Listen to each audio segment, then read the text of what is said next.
আমার স্বামীর সাথে আমার পারিবারিকভাবে বিয়ে হয়েছিল। আমার স্বামী কাতারে প্রবাসী হিসেবে কাজ করতেন।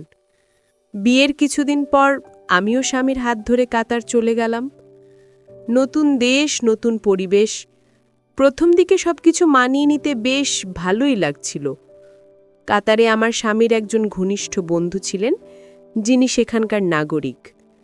ভাইয়ের মতো সেই মানুষটি দেখতে লম্বা, স্বাস্থ্যবান এবং ভীষণ ভদ্র স্বভাবের ছিলেন।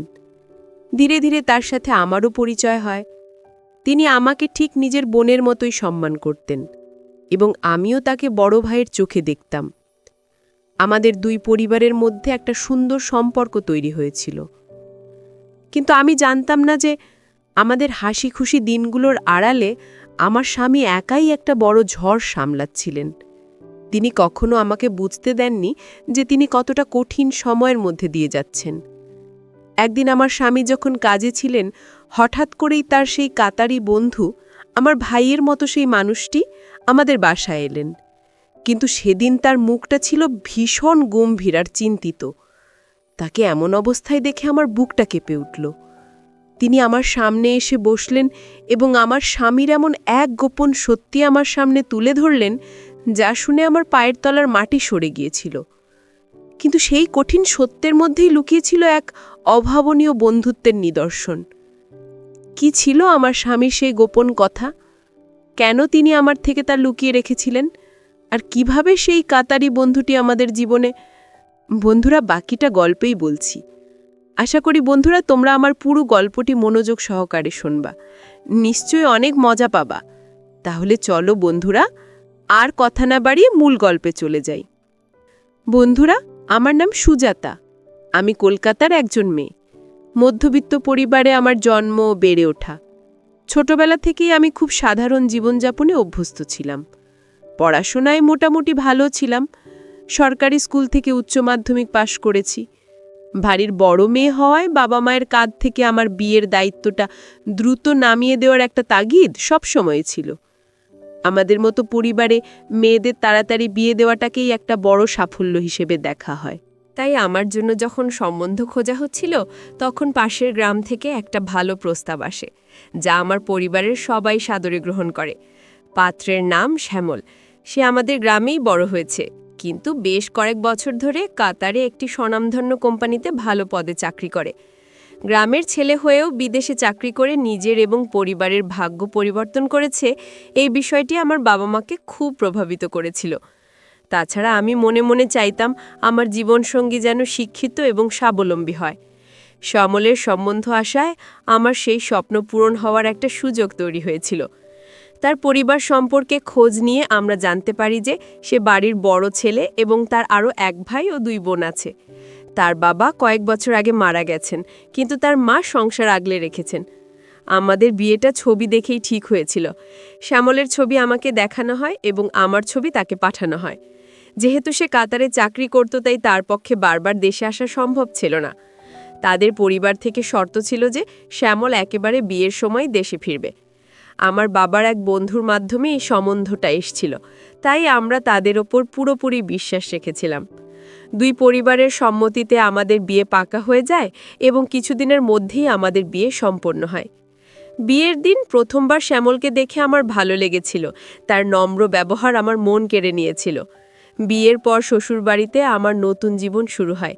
বাড়িটা খুব বড় না হলেও সবার আন্তরিকতায় আমি মুগ্ধ হয়েছিলাম। আমার বর ভালো উপার্জন করত, তাই আমার মা আমাকে বুঝিয়েছিলেন যে ঘরের আকার নয়, বরং মানুষের মনের আকার এবং বরের উপার্জনই আসল। আমি মায়ের কথাটা মেনে নিয়েছিলাম। কিন্তু বিয়ের মাত্র 4 দিনের মাথায় আমি দেখি শ্যামল তার জামাকাপড় গোছানো শুরু করেছে।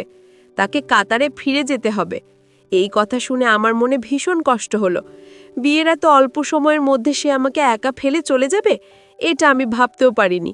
আমি কাঁদছিলাম, কারণ আমাদের একে অপরকে চেনার সুযোগই হয়নি। সারা জীবন যার সাথে কাটাবো বলে ভেবেছি, তাকে ঠিকমতো বুঝে ওঠার আগেই সে চলে যাচ্ছে। বিয়ের আগে আমি জানতাম যে সে বিদেশে চাকরি করে, কিন্তু এত তাড়াতাড়ি যে তাকে ফিরে যেতে হবে, সেই ধারণা আমার ছিল না। আমি ভেবেছিলাম অন্তত 2 মাস সে আমার সাথে থাকবে, আমাকে সময় দেবে। কিন্তু কোম্পানির জরুরি তলবে তার ছুটি বাতিল করা হয়েছে এবং তাকে অবিলম্বে ফিরে যেতে হবে। আমার চোখের জল দেখে শ্যামল আমাকে বোঝানোর চেষ্টা করে। সে বলে এটা তার ইচ্ছেকৃত কোনো সিদ্ধান্ত নয়, বরং চাকরির জন্য সে বাধ্য। কোম্পানির কাজের চাপ অনেক বেশি, তাই তাকে যেতেই হচ্ছে। আমি মন খারাপ করে ভাবছিলাম, প্রবাসী কাউকে বিয়ে করা হয়তো আমার উচিত হয়নি। প্রবাসীদের জীবনে যে এত অনিশ্চয়তা আর কষ্ট থাকে তা আমি সেদিন প্রথম উপলব্ধি করছিলাম। আমার দুঃখ দেখে শ্যামল আমাকে সান্ত্বনা দেওয়ার চেষ্টা করছিল, কিন্তু তখন মনটা খুব ভারী লাগছিল। সেদিন বিকেলে শ্যামল বাজার করতে যায়।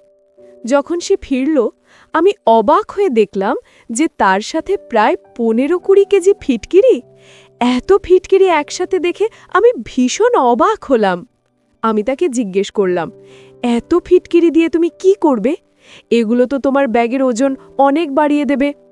আমাদের গ্রামে আমি মাকে দেখতাম জলের নোংরা পরিষ্কার করার জন্য বা কখনো কখনো বাসন পরিষ্কার করার জন্য ফিটকিরি ব্যবহার করতে। আমি ভেবেছিলাম হয়তো কাতারের জল পরিষ্কার করার জন্য সে এগুলো নিয়ে যাচ্ছে। আমার কথা শুনে শ্যামল হেসে বলল, সুজাতা, কাতারের জল এমনিতেই খুব বিশুদ্ধ, সেখানকার মানুষ এটা ভিন্ন কাজে ব্যবহার করে। সে জানালো যে কাতারে ফিটকিরির অনেক দাম এবং মানুষ দ্বিগুণ দামে কিনতে রাজি থাকে, তাই সে যখনই দেশে আসে ফেরার সময় বেশ কিছু ফিটকিরি কিনে নিয়ে যায়। তার কথা শুনে আমার কৌতূহল আরও বেড়ে গেল। আমাদের দেশে এত সহজলভ্য একটা জিনিস কাতারে এত মূল্যবান কেন, তা ভেবে আমি অবাক হলাম। শ্যামলের কথা শুনে আমার মনটা আরও খারাপ হয়ে গেল। আমার চেয়ে তার কাছে ফিটকিরি বেশি গুরুত্বপূর্ণ মনে হচ্ছিল। আমি জানি সে ব্যবসার জন্য এটা করছে, কিন্তু বিদায়ের মুহূর্তে এই বিষয়টা আমাকে কষ্ট দিচ্ছিল। আমি কান্না ভেজা চোখে তার ব্যাগে ফিটকিরিগুলো গুছিয়ে দিলাম। সেই রাতে আমি তাকে বলেছিলাম, যত তাড়াতাড়ি সম্ভব আমাকে তোমার কাছে নিয়ে যেও। আমি তোমাকে ছাড়া এখানে একা থাকতে পারবো না। আমাদের জীবন তো ঠিকভাবে শুরুই হলো না, তার আগেই বিদায়ের ঘণ্টা বেজে গেল। শ্যামল আমাকে প্রতিশ্রুতি দিয়েছিল যে সে কাতারে পৌঁছানোর সাথে সাথেই আমার জন্য ভিসার ব্যবস্থা করবে।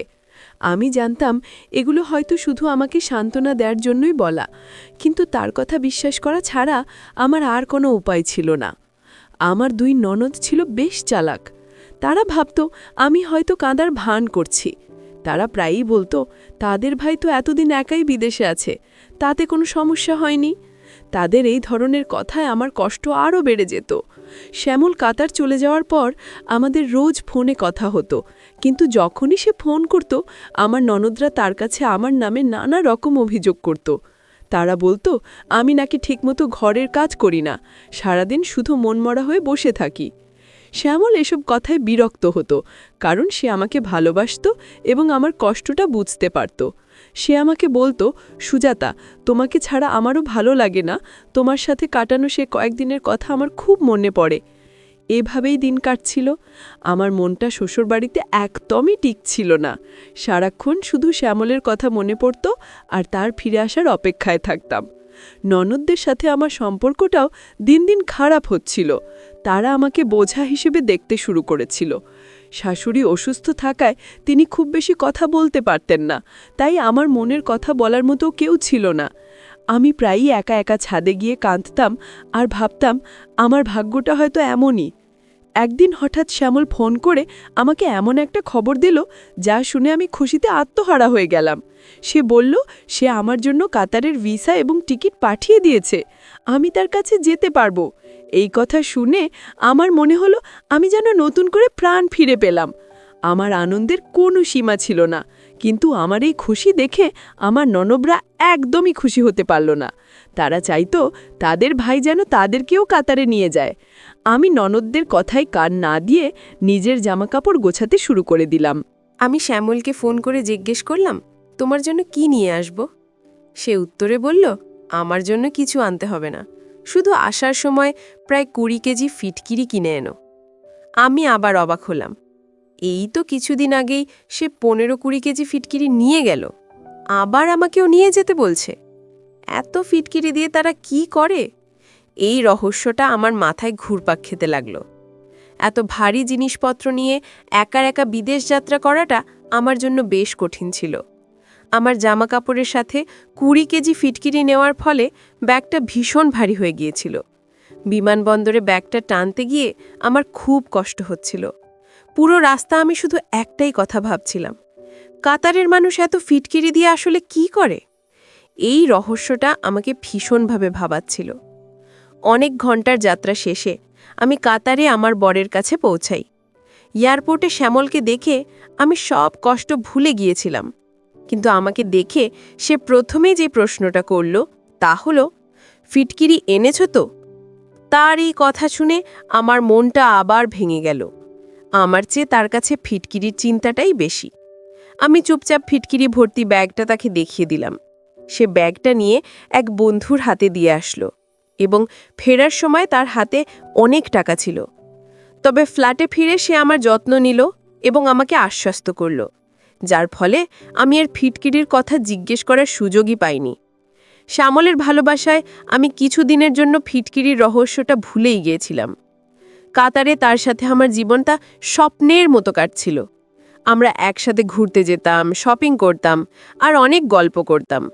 2 মাস কিভাবে কেটে গেল আমি টেরই পেলাম না। কিন্তু 2 মাস পর একদিন শ্যামল আমাকে বলল, সুজাতা, তোমাকে এখন দেশে ফিরে যেতে হবে। এখানে তোমাকে রাখা আমার পক্ষে আর সম্ভব হচ্ছে না। তার কথা শুনে আমার পায়ের তলার মাটি সরে গেল। আমি অবাক হয়ে বললাম, তুমি এসব কি বলছো? আমি তোমাকে ছেড়ে কিছুতেই দেশে ফিরে যাব না। আমি আমার সব আত্মীয় স্বজনকে বলে এসেছি যে আমি সারা জীবনের জন্য তোমার সাথে থাকতে এসেছি। আমার চোখে জল চলে আসলো। শ্যামল আমাকে বোঝানোর চেষ্টা করল যে কাতারে জীবনযাত্রার খরচ অনেক বেশি। আমার খরচ চালানোর পর বাড়িতে টাকা পাঠানোর মতো আর কিছুই থাকছে না। তার বাবা মা এবং বোনদের স্কুলের খরচ দেওয়ার জন্য তাকে টাকা পাঠাতে হয়। আমি রেগে গিয়ে বললাম, যদি টাকার জন্যই এত সমস্যা হয় তাহলে আমিও এখানে কোনো কাজ করব। আমি নিজের খরচ নিজে চালাবো, কিন্তু তোমাকে ছেড়ে আমি কিছুতেই যাব না। আমার কথা শুনে শ্যামল অবাক হয়ে গেল। সে বলল, তুমি এখানে কি কাজ করবে? তুমি কি কোনো কাজ পারো? আমি কিছুক্ষণ ভেবে বললাম, যদি আমাকে লোকের বাড়িতে বাসন মাজতে হয় বা ঘর ঝাড়ু দিতে হয় তাও আমি করব, কিন্তু আমি তোমাকে ছেড়ে এক মুহূর্তেও থাকতে পারবো না। শ্যামল আমার কথাটাকে প্রথমে ঠাট্টা হিসেবেই নিয়েছিল, কিন্তু আমি পরের দিন থেকে ফ্ল্যাটের আশেপাশের বাড়িগুলোতে কাজের সন্ধান করতে শুরু করে দিলাম। আমাদের বিল্ডিংয়ে অনেক ভারতীয় পরিবার থাকত। তাদের সাথে আমার অল্প দিনের মধ্যেই ভালো পরিচয় হয়ে গিয়েছিল। একজন পরিচিত ভাবী আমাকে জানালেন যে একটি কাতারি পরিবারে খাবার বানানোর জন্য একজন লোক খুঁজছে। তিনি আমাকে তাদের বাড়িতে নিয়ে গেলেন এবং আমার কাজটা পাকা হয়ে গেল। কাতারের লোকেরা ভারতীয়দের হাতের রান্না করা খাবার ভীষণ পছন্দ করে, তাই এখানে ভারতীয় রান্নার লোকের অনেক চাহিদা। আমি একসাথে 2টো বাড়িতে কাজ করার সুযোগ পেয়েছিলাম। একটা বাড়িতে শুধু খাবার বানাতাম আর অন্য বাড়িতে বাসন মাজা এবং ঘর পরিষ্কারের কাজ করতাম। আমি 2টো কাজ থেকে যা উপার্জন করছিলাম তা আমার নিজের খরচ চালানোর জন্য যথেষ্ট ছিল। এখন আমি শ্যামলের সাথে আরাম করে থাকতে পারবো ভেবে আমার খুব ভালো লাগছিল। বিয়ের আগে থেকেই আমি রান্না করতে খুব ভালোবাসতাম। ইউটিউব দেখে আমি নানা রকমের নতুন নতুন খাবার তৈরি করতাম। আমার সেই শখটা আজ আমার কাজে আসছিল। আমি খুব মন দিয়ে কাজ করতাম, তাই অল্প দিনের মধ্যেই আমি আমার মালিকদের খুব প্রিয় হয়ে উঠেছিলাম। তারা আমার কাজের খুব প্রশংসা করত। আমার জীবনটা আবার একটা ছন্দে ফিরছিল। রাতে যখন শ্যামল বাড়ি ফিরল, আমি তাকে আমার কাজের খবরটা দিলাম। সে শুনে খুব অবাক হলো এবং কিছুটা খুশিও হলো। সে বলল, তুমি তো সত্যি সত্যি কাজ খুঁজে নিলে। কিন্তু আমি চাই না তুমি অন্যের বাড়িতে গিয়ে কাজ করো। তার কথা শুনে আমার সব খুশি এক মুহূর্তে শেষ হয়ে গেল। আমি তার সামনে কান্নায় ভেঙে পড়লাম এবং তাকে বললাম, আমি শুধু তোমার সাথে থাকতে চাই, আর কোনো কিছুই আমার কাছে গুরুত্বপূর্ণ নয়। আমার চোখের জল দেখে শ্যামলের মন গলে গেল। সে বুঝতে পারছিল আমি তাকে কতটা ভালোবাসি। তাছাড়া সে নিজেও আমাকে ছাড়া থাকতে চায় না। আমি জানতাম আমার ননদরাই তাকে ভুল বুঝিয়ে আমাকে দেশে ফেরত পাঠানোর জন্য জোর করছে, কিন্তু শ্যামল মন থেকে চায় আমি তার সাথেই থাকি। অবশেষে সে আমাকে কাজ করার অনুমতি দিয়ে দিল। আমার আর আনন্দের আর কোনো সীমা ছিল না।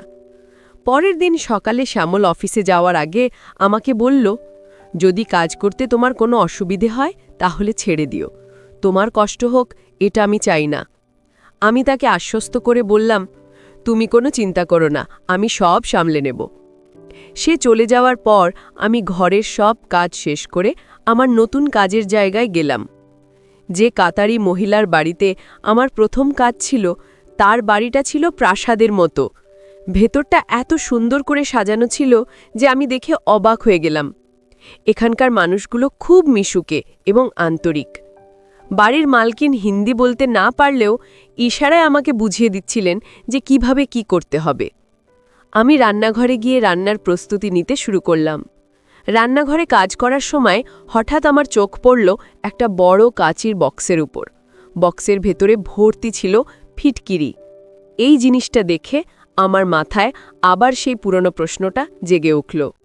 শ্যামল ভারত থেকে যে ফিটকিরিগুলো এনেছিল সেগুলো সে কি করেছে, আর এখানকার মহিলারা ফিটকিরি দিয়ে কি করে?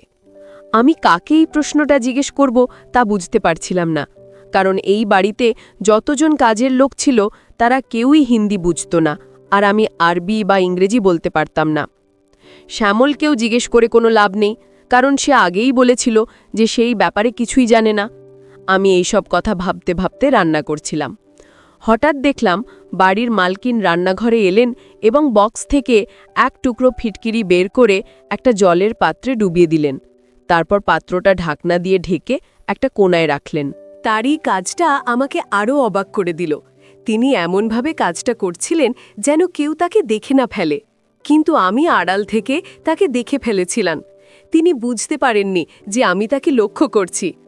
এই ব্যাপারটা আমার কৌতূহলকে আরও বাড়িয়ে দিল। কেন তিনি জলের মধ্যে ফিটকিরি রাখলেন এবং কেনই বা কাজটা এত লুকিয়ে করছেন?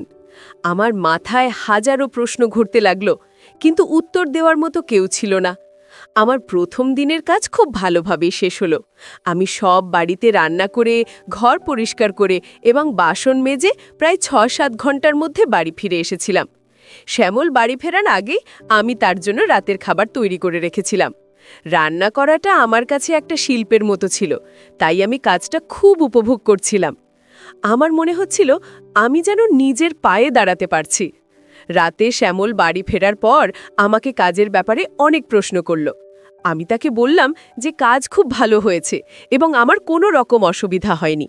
আমি তাকে আরও বললাম, তুমি চাইলে আমার সব মাইনে বাড়িতে পাঠিয়ে দিতে পারো, আমার শুধু তোমাকে চাই, আর আমি তোমার সাথে এখানেই থাকতে চাই। আমার কথা শুনে আমার স্বামী হেসে দিল। সে বুঝতে পারছিল আমি তার জন্যে সব কিছু করতে পারি। সেদিন রাতে খাওয়ার পর শ্যামল আমাকে ঘুরতে নিয়ে গেল। আমি যবে থেকে কাতারে এসছি সেদিনই প্রথমবার সে আমাকে বাইরে ঘুরতে নিয়ে গিয়েছিল। তার সাথে ঘুরতে গিয়ে আমার মনটা খুব শান্ত লাগছিল। এতদিন ধরে আমার মাথায় শুধু একটাই চিন্তা ছিল যে শ্যামল হয়তো আমাকে দেশে ফেরত পাঠিয়ে দেবে, কিন্তু এখন আমি নিজের পায়ে দাঁড়িয়েছি, তাই সেই ভয়টা আর ছিল না। আমরা একটা বড় শপিং মলে গেলাম। সেখানকার রঙিন দুনিয়া দেখে আমি হারিয়ে গেছিলাম। মলে বড় বড় সোনার দোকান ছিল এবং মহিলারা অনেক সোনা গয়না পরে ঘুরে বেড়াচ্ছিল। আমি এর আগে কখনো কোনো মহিলাকে এত সোনা পরতে দেখিনি। আজ প্রথমবার আমি কাতারের আসল পরিবেশটা দেখছিলাম। আমি অনেক কেনাকাটা করলাম এবং শ্যামল আমাকে আইসক্রিম খাওয়ালো। আমাদের দিনটা খুব আনন্দে কেটেছিল। বাড়ি ফেরার সময় আমাদের সাথে শ্যামলের এক বন্ধুর দেখা হয়ে গেল। তার নাম ছিল সমীর এবং সে শ্যামলের অফিসের সহকর্মী। তার সাথে তার স্ত্রীও ছিল। শ্যামল আমাকে তাদের সাথে পরিচয় করিয়ে দিল। তারা খুব ভালো মানুষ ছিল। যখন তারা জানতে পারল যে আমি প্রথমবারের জন্য ভারত থেকে এখানে এসেছি, তখন তারা পরের দিনই আমাদের দুজনকে রাতের খাবারের জন্য নিমন্ত্রণ করল। শ্যামল প্রথমে রাজি হচ্ছিল না, কিন্তু তারা এত জোর করল যে শ্যামল তাদের নিমন্ত্রণ গ্রহণ করতে বাধ্য হলো। আমি খুব উত্তেজিত ছিলাম, কারণ আমি এখনও পর্যন্ত কাটারের কোনো স্থানীয় মানুষের হাতে তৈরি খাবার খাইনি। পরের দিন আমি সব বাড়ির কাজ তাড়াতাড়ি শেষ করে বাড়ি ফিরে তৈরি হয়ে গেলাম। শ্যামল বলেছিল যে সে অফিস থেকে তাড়াতাড়ি ফিরে আসবে। আমরা একসাথে তার বন্ধুর বাড়ির জন্য রওনা দিলাম। সমীর ভাই এবং তার স্ত্রী রাধিকা ভাবি আমাদের খুব আন্তরিকভাবে স্বাগত জানালেন। তাদের বাড়িটা বাইরে থেকে যতটা সুন্দর ছিল, ভেতর থেকে তার থেকেও অনেক বেশি সুন্দর ছিল। তাদের দুটো ফুটফুটে ছেলে এবং একটা ছোট্ট ৩ মাসের মেয়ে ছিল। ছোট্ট মেয়েটাকে দেখে আমার খুব ভালো লাগলো। রাধিকা ভাবি রান্নাঘরে খাবার তৈরি করছিলেন। আমি তার পাশে গিয়ে দাঁড়ালাম এবং বললাম, ভাবি, আমি আপনাকে সাহায্য করছি। সে হেসে বলল, আরে না, তুমি বসো, আমি একাই সব করে নিচ্ছি। কিন্তু আমি তার কথা না শুনে তাকে সাহায্য করতে শুরু করলাম। রান্নাঘরে কাজ করার সময় হঠাৎ আমার নজর পড়ল একটা স্বচ্ছ বক্সের ওপর। যার ভেতরে ফিটকিরি রাখা ছিল। সেই একই দৃশ্য, এখানেও রান্নাঘরে ফিটকিরির বাক্স। আমি ভাবলাম রাধিকা ভাবিকে এই ব্যাপারে জিজ্ঞেস করি। তিনি তো ভারতীয়, হয়তো তিনি আমাকে বিষয়টা খুলে বলতে পারবেন। কিন্তু যে বাড়িতে আমি কাজ করি সেই বাড়ির মালকিনও লুকিয়ে ফিটকিরি ব্যবহার করতেন, তাই আমার মনে একটা দ্বিধা কাজ করছিল। আমি বুঝতে পারছিলাম না যে এই প্রশ্নটা করা ঠিক হবে কিনা। হয়তো এর পেছনে এমন কোনো কারণ আছে যা দ্বারা কাউকে বলতে চায় না। আমি আর থাকতে না পেরে রাধিকা ভাবিকে জিজ্ঞেস করেই ফেললাম, ভাবি, এই ফিটকিরিগুলো এখানে কেন রাখা আছে? আপনারা এত ফিটকিরি দিয়ে কি করেন? আমার কথা শুনে রাধিকা ভাবির মুখের রং মুহূর্তের মধ্যে ফ্যাকাশে হয়ে গেল। তিনি তাড়াতাড়ি ফিটকিরির বাক্সটা তুলে আলমারিতে রেখে দিলেন এবং আমার কথার কোনো উত্তর না দিয়ে অন্য প্রসঙ্গে কথা বলতে শুরু করলেন। তার এই ব্যবহারে আমি খুব অবাক হলাম এবং কিছুটা কষ্টও পেলাম। আমি বুঝতে পারলাম যে এই রহস্যটা বেশ গভীর। রাধিকা ভাবির প্রতিক্রিয়া দেখে আমার মনে হলো তিনি ইচ্ছে করেই বিষয়টা এড়িয়ে যাচ্ছেন। আমিও আর দ্বিতীয়বার জিজ্ঞেস করার সাহস পেলাম না। এরপর আমার আর সেখানে ভালো লাগছিল না। রাধিকা ভাবি অনেক সুস্বাদু খাবার তৈরি করেছিলেন, কিন্তু আমার মনটা ফিটকিরির রহস্যের মধ্যেই আটকে ছিল। আমরা রাতের খাবার খেয়ে তাদের কাছ থেকে বিদায় নিয়ে বাড়ি ফিরে আসলাম। পুরো রাস্তা আমি চুপচাপ ছিলাম। শ্যামল আমার এই পরিবর্তন লক্ষ্য করে জিজ্ঞেস করল, কি হয়েছে, তুমি এত চুপ কেন? আমি তাকে সব কথা খুলে বললাম, কিভাবে আমি এখানকার সব বাড়িতে ফিটকিরি দেখেছি এবং আজ রাধিকা ভাবির রান্নাঘরেও একই জিনিস দেখেছি। আমি তাকে বললাম, কাতারের মানুষ এই ফিটকিরি দিয়ে আসলে কি করে, আমি এই রহস্যটা জানতে চাই। আমার কথা শুনে শ্যামল হেসে বলল, তোমরা মহিলারা না ছোট ছোট বিষয় নিয়ে এত চিন্তা করো, তারা যা খুশি করুক, তাতে আমাদের কি? আমি বললাম, না, এটা ছোট বিষয় নয়, এর পেছনে নিশ্চয়ই কোনো বড় কারণ আছে যা সবাই লুকিয়ে রাখছে। শ্যামল আমার কৌতূহল দেখে বলল, আচ্ছা ঠিক আছে, আমি তোমার জন্য খোঁজ নিয়ে দেখব যে এই ফিটকিরির পেছনে আসল রহস্যটা কি। তার কথা শুনে আমি কিছুটা শান্ত হলাম। আমি অপেক্ষায় থাকলাম কবে শ্যামল আমাকে এই রহস্যের সমাধান দেবে। দিন কাটতে লাগল, আর আমার কাজও খুব ভালোভাবে চলছিল। লোকের বাড়িতে খাবার বানানো এখন আমার একটা অভ্যেসে পরিণত হয়ে গিয়েছিল। আমি আমার কাজের প্রতি এতটা সৎ ছিলাম যে সব বাড়ির মালিকেরাই আমাকে খুব পছন্দ করত। তারা আমার রান্নার প্রশংসা করত এবং আমার সাথে খুব ভালো ব্যবহার করত। আমার জীবনটা এখন অনেকটাই স্থিতিশীল হয়ে গিয়েছিল। আমার বাবা মায়ের সাথেও নিয়মিত কথা হতো এবং তারা আমার সাফল্যের কথা শুনে খুব খুশি হতেন। আমি বেশ কয়েকবার আমার মাকে ফোনে ফিটকিরির ব্যাপারে জিজ্ঞেস করেছি, কিন্তু তিনিও এই বিষয়ে খুব বেশি কিছু জানতেন না। তিনি শুধু এটুকুই বলতেন যে ফিটকিরি জল পরিশোধন করতে এবং ছোটোখাটো কাটাছেঁড়ার জন্য ব্যবহার করা হয়। কিন্তু কাতারের মানুষ যেভাবে লুকিয়ে এবং এত বেশি পরিমাণে ফিটকিরি ব্যবহার করে, তার কারণটা কেউই বলতে পারছিল না। এই রহস্যটা আমার মনকে সারাক্ষণ অস্থির করে রাখত। কাতারে এসে আমি নিজেকে নতুনভাবে আবিষ্কার করেছিলাম। এখন আমার আর ভারতে ফিরে যাওয়ার কোনো চিন্তা ছিল না। আমার বর এবং আমি দুজনে মিলেই এখন ভালো উপার্জন করছিলাম। আমরা আমাদের ভবিষ্যতের জন্য টাকা জমাচ্ছিলাম। আমি যেই বাড়িতে কাজ করতাম সেই বাড়ির লোকেরাও আমার অনেক খেয়াল রাখত। তাদের পরিবারের একজন সদস্যের মতোই তারা আমাকে ভালোবাসত এবং সম্মান দিত। এভাবেই বেশ কিছুদিন কেটে গেল। আমি প্রায় ভুলেই গিয়েছিলাম ফিটকিরির রহস্যের কথা। নিজের কাজ আর সংসার নিয়ে আমি এতটাই ব্যস্ত হয়ে পড়েছিলাম যে অন্য কিছু নিয়ে ভাবার সময় পেতাম না। কিন্তু একদিন শ্যামল অফিস থেকে ফিরে আমাকে এমন একটা কথা বলল যা শুনে আমার পুরনো কৌতূহলটা আবার জেগে উঠল। সে খুব হাসি মুখে আমাকে বলল, তোমার জন্য একটা বড় খবর আছে। আমি অবাক হয়ে জিজ্ঞেস করলাম, কি খবর? সে বলল, তোমার সেই ফিটকিরির রহস্যের সমাধান আমি পেয়ে গেছি। এই কথা শুনে আমি খুশিতে প্রায় লাফিয়ে উঠলাম। আমি অধীর আগ্রহে তার দিকে তাকিয়ে রইলাম। আমি তাকে বললাম, তাড়াতাড়ি বলো, কি সেই রহস্য? আমি আর অপেক্ষা করতে পারছি না। আমার উত্তেজনা দেখেই শ্যামল হাসতে লাগল। শ্যামল বলল, কাতারের কোনো মানুষই চায় না যে এই রহস্যটা অন্য কেউ জানুক, কারণ এটা তাদের একটা পুরনো ঐতিহ্য যা তারা প্রজন্মের পর প্রজন্ম ধরে নিজেদের মধ্যে সীমাবদ্ধ রেখেছে। সেই জন্যই রাধিকা ভাবিও তোমাকে সেদিন কিছু বলতে রাজি হয়নি। শ্যামলের এই কথায় আমার কৌতূহল আরও দ্বিগুণ হয়ে গেল। আমি ভাবছিলাম, এমন কি হতে পারে যা এত লুকিয়ে রাখতে হয়? শ্যামল বলতে শুরু করল, প্রত্যেক দেশেরই নিজস্ব কিছু নিয়মনীতি এবং সংস্কৃতি থাকে। যেমন ধরো, আমাদের দেশে যা প্রচলিত তা হয়তো এখানে নেই, আবার এখানে যা হয় তা হয়তো আমাদের দেশে হয় না। ফিটকিরির ব্যবহার আমাদের দেশেও হয়, কিন্তু সেটা অন্যভাবে। আর কাতারের মানুষ সেই একই ফিটকিরি সম্পূর্ণ ভিন্ন একটি কাজে ব্যবহার করে। আমি খুব মনোযোগ দিয়ে তার কথা শুনছিলাম। সে আরও বলল, যদি ভারতীয় মানুষ এই কারণটা জানতে পারে, তাহলে হয়তো তাদের বাড়িতেও প্রচুর পরিমাণে ফিটকিরি জমা হতে শুরু করবে। আমি শ্যামলের দিকে তাকিয়ে বললাম, এবার তো আসল কারণটা বলো। আর কত সাসপেন্স রাখবে? আমার অধৈর্য দেখে শ্যামল হাসল এবং অবশেষে সেই বহু প্রতীক্ষিত রহস্যটা আমার সামনে উন্মোচন করল, যা শুনে আমি বিস্ময়ে হতবাক হয়ে গেলাম। শ্যামল যে কারণটা বলল, তা শুনে আমি নিজের কানকেও বিশ্বাস করতে পারছিলাম না।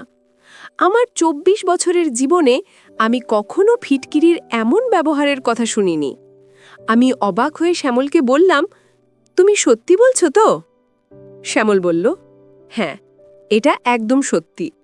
আমি আমার একজন খুব কাছের কাতারি বন্ধুর কাছ থেকে এই খবরটা জানতে পেরেছি। সেই আমাকে এই রহস্যটা বলেছে। এই বন্ধুই সেই ব্যক্তি যাকে শ্যামল ভারত থেকে আনা ফিটকিরিগুলো বিক্রি করত। শ্যামল বলতে লাগল, কাতারের মানুষ ফিটকিরি দিয়ে এক বিশেষ ধরনের সৌন্দর্য চর্চার উপকরণ তৈরি করে। এটি তাদের শত শত বছরের পুরনো একটি ঘরোয়া টোটকা, যা ত্বককে সতেজ এবং উজ্জ্বল রাখতে সাহায্য করে। তারা বিশ্বাস করে যে বাজারের দামি এবং রাসায়নিকযুক্ত প্রসাধনীর চেয়ে তাদের এই ঘরোয়া উপায়টি অনেক বেশি কার্যকরী এবং নিরাপদ। এই টোটকাটি তারা তাদের মা ঠাকুমাদের কাছ থেকে শিখেছে এবং এটা তাদের সংস্কৃতির একটি গুরুত্বপূর্ণ অংশ।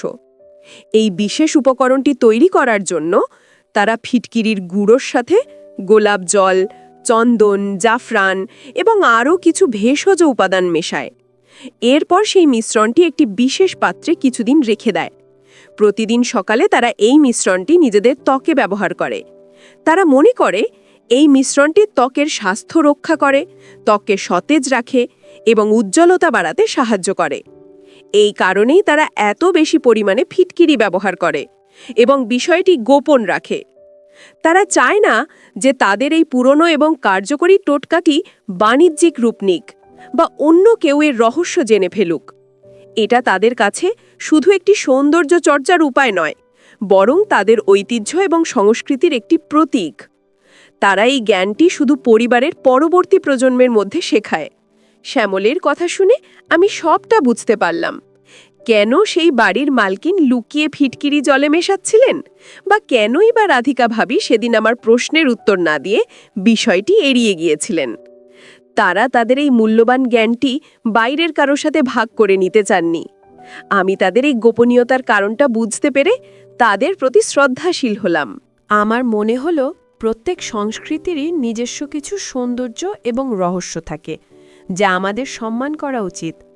আমি এতদিন ধরে যে বিষয়টিকে নিয়ে এত ভেবেছি, তার পেছনের কারণটা এত সহজ এবং সুন্দর হবে তা আমি কল্পনাও করতে পারিনি। আমার মন থেকে সব দ্বিধা এবং ভুল ধারণা দূর হয়ে গেল।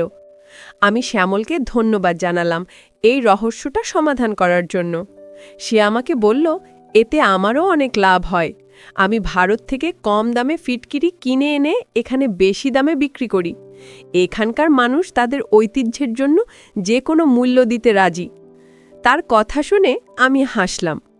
এখন আমি যখনই কোনো কাতারি বাড়িতে রান্নাঘরে ফিটকিরির বাক্স দেখতাম, আমার আর অবাক লাগতো না, বরং আমার মনে তাদের ঐতিহ্য এবং সংস্কৃতির প্রতি এক ধরনের সম্মান জন্মাতো। আমি বুঝতে পারছিলাম পৃথিবীটা কত বৈচিত্র্যময় এবং প্রতিটি সংস্কৃতিরই নিজস্ব কিছু সৌন্দর্য রয়েছে, যা আমাদের খোলা মনে গ্রহণ করা উচিত। ফিটকিরির রহস্য জানার পর আমার জীবনটা আরও সহজ হয়ে গেল। আমি এখন এখানকার মানুষদের এবং তাদের সংস্কৃতিকে আরও ভালোভাবে বুঝতে পারছিলাম। আমি আমার কাজ আরও মন দিয়ে করতে লাগলাম। কিছুদিনের মধ্যেই এক বাড়ির মালকিন গর্ভবতী হলেন। আমি আমার সাধ্যমতো তার যত্ন নিতাম এবং তার জন্য স্বাস্থ্যকর খাবার তৈরি করতাম। কয়েক মাস পর তিনি একটি ফুটফুটে কন্যা সন্তানের জন্ম দিলেন। তার পরিবারে আনন্দের বন্যা বয়ে গেল। এই ঘটনাটি আমার মনে গভীর প্রভাব ফেলল। আমি দেখলাম তারা তাদের ঐতিহ্যকে যেমন ভালোবাসে তেমনি আধুনিক চিন্তাভাবনাকেও গ্রহণ করতে পারে। তাদের কাছে পুত্র বা কন্যা সন্তানের মধ্যে কোনো ভেদাভেদ ছিল না। তারা শুধু একটি সুস্থ সন্তানের কামনা করেছিল এবং সৃষ্টিকর্তা তাদের সেই প্রার্থনা পূরণ করেছেন। তাদেরই উদারতা দেখে আমার খুব ভালো লাগল। কিছুদিন পর সৃষ্টিকর্তা আমার প্রতিও সদয় হলেন। আমিও গর্ভবতী হলাম। এই খবরটা শুনে শ্যামল এবং আমি দুজনেই খুব খুশি হলাম। আমি কোনো ধরনের ঘরোয়া টোটকা বা বিশেষ নিয়ম পালন করিনি। আমি শুধু চিকিৎসকের পরামর্শ মেনে চলেছি এবং নিজের যত্ন নিয়েছি। কয়েক মাস পর আমি এক পুত্র সন্তানের জন্ম দিলাম। আমাদের পরিবারে আনন্দের সীমা ছিল না।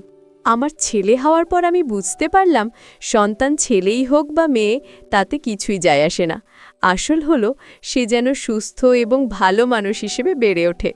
আমি কাতারের মানুষদের সেই রূপচর্চার টোটকাকে সম্মান করি, কারণ এটি তাদের সংস্কৃতির অংশ। কিন্তু আমি এটাও বুঝতে পেরেছি যে কোনো টোটকা বা বিশ্বাস মানুষের ভাগ্য পরিবর্তন করতে পারে না। সব কিছুই সৃষ্টিকর্তার হাতে। তিনি আমাদের জন্য যা নির্ধারণ করে রেখেছেন তাই হবে। আমাদের উচিত তার সিদ্ধান্তকে খুশি মনে গ্রহণ করা। বন্ধুরা, এই গল্পের মাধ্যমে আমি আপনাদের এটাই বোঝাতে চেয়েছি যে আমাদের চারপাশের পৃথিবীটা অনেক বড় এবং বৈচিত্র্যময়। প্রত্যেক সমাজেরই নিজস্ব কিছু বিশ্বাস, ঐতিহ্য এবং সংস্কৃতি থাকে। আমাদের উচিত কোনো কিছু না জেনে বা না বুঝে কোনো বিষয়ে ভুল ধারণা পোষণ না করা। অন্যের সংস্কৃতি এবং বিশ্বাসকে সম্মান করা উচিত। সবচেয়ে বড় কথা হলো ছেলে এবং মেয়ের মধ্যে কোনো পার্থক্য করা উচিত নয়। উভয়ই সৃষ্টিকর্তার শ্রেষ্ঠ দান। আমাদের উচিত তাদের সমানভাবে ভালোবাসা এবং সম্মান দেওয়া। কোনো কুসংস্কার বা ভুল ধারণার বশবর্তী হয়ে এমন কোনো কাজ করা উচিত নয় যা অনৈতিক এবং অন্যায়। সন্তান আমাদের ভবিষ্যৎ। তাদের সঠিক শিক্ষা এবং ভালোবাসা দিয়ে বড় করে তোলাই আমাদের একমাত্র কর্তব্য হওয়া উচিত। আমি এবং শ্যামল আমাদের ছেলেকে নিয়ে খুব সুখে আছি এবং আমরা সৃষ্টিকর্তার কাছে প্রার্থনা করি তিনি যেন আমাদের একটি কন্যা সন্তানও উপহার দেন, যাতে আমাদের পরিবার পরিপূর্ণ হয়। বন্ধুরা, আমার গল্পটি যদি তোমাদের ভালো লাগে তাহলে লাইক, শেয়ার এবং সাবস্ক্রাইব করে পাশে থেকো। আর বন্ধুরা, তোমরা এতক্ষণ ধৈর্য ধরে গল্পটি শোনার জন্য তোমাদের সবাইকে অসংখ্য ধন্যবাদ।